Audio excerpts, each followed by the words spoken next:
I'm pretty sure that I'll be singing this ink's praises by the end of this review. Sorry for giving it away here at the beginning, and don't get me wrong, I'm still wanting to help you make up your mind about this ink, but I'm pretty much already sold.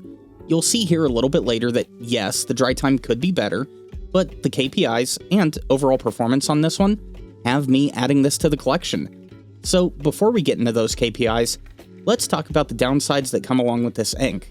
First up is my favorite punching bag, and that is the small opening on these 12 and 30 ml bottles. Second up is the dry time. It's a little on the long side for my liking with blue inks, but it's still pretty good for a daily driver.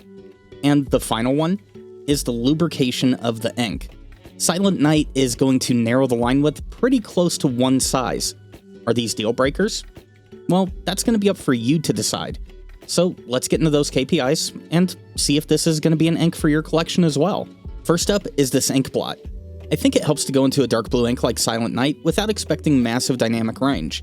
It's an ink that's going to live up to the name here on the mids to the right, and even more so as we transition into these darker tones here on the left.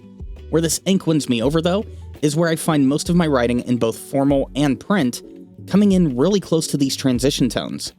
Speaking of which, these transitions focus more on bringing a velvet layer into the deep blues and help drive home the void of space as you would look up into the night sky. I mean, that does come with the caveat of making sure that you're in an area with no light pollution. I guess that's where the sheen comes in. This sheening layer, I mean, if you can get enough ink on the page to actually hit it, would be like looking into the sky in the middle of downtown Phoenix. Once you get past that off-color haze, there is sky out there to enjoy. Now, normally at this point, I would bring up the dry times, but this time around, I want to start with the water test. With water on the page, we are getting a good amount of color lift. But you can see that this ink is leaving a good underlayer for recovery, and that is more apparent once I get water off the page. The underlayer is fairly bold, with a little bit of the original color left behind.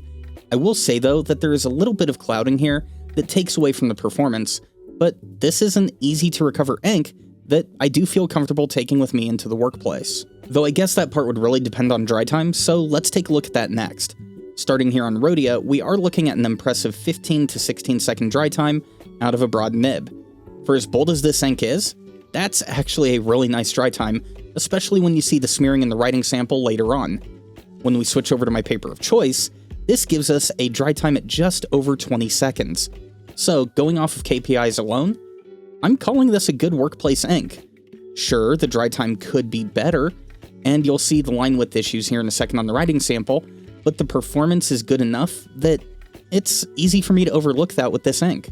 So bringing us to the writing samples, this week I'm going to start things off on Tomoe River paper. Out of my broad Kaweco Sport, the line is managing to come off closer to the broad width being advertised by the nib. I am still able to see a little bit of line loss though.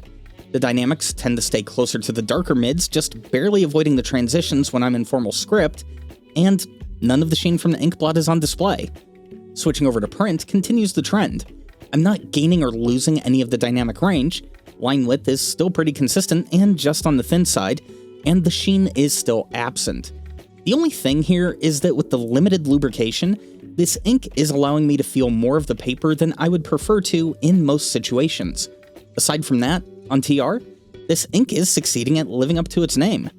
Moving over to Rhodia is where we start to notice more of the lubrication, issues?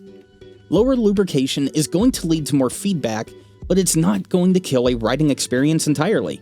And that is how I would describe what we have going on here. This broad nib goes closer to a European medium in print, and a slightly fatter line width when writing in formal script. The one thing I'm noticing here is that the dynamic range is tamed a lot more here on Rhodia. Recently, the inks I've reviewed have flipped that script, but this one is holding up to my normal expectations. As for color, Silent Night parks itself just before the transition tones and pretty much stays there. When looking at both papers in play, out of a broad nib, this ink encroaches on blue-black territory, and I think that's really what seals it for me with this ink. I am a fiend for turquoise, but I've never really gone down the rabbit hole for a good blue-black ink.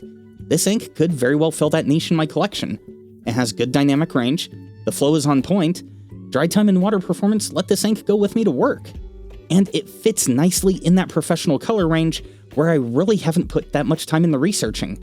So yeah, when this ink comes out in bigger bottle form, I'm grabbing this one for sure. And that does it for our look at Diamine Silent Night. If you liked that video or found it useful, then hit that like button, subscribe if you haven't, and I'll see you in the next one.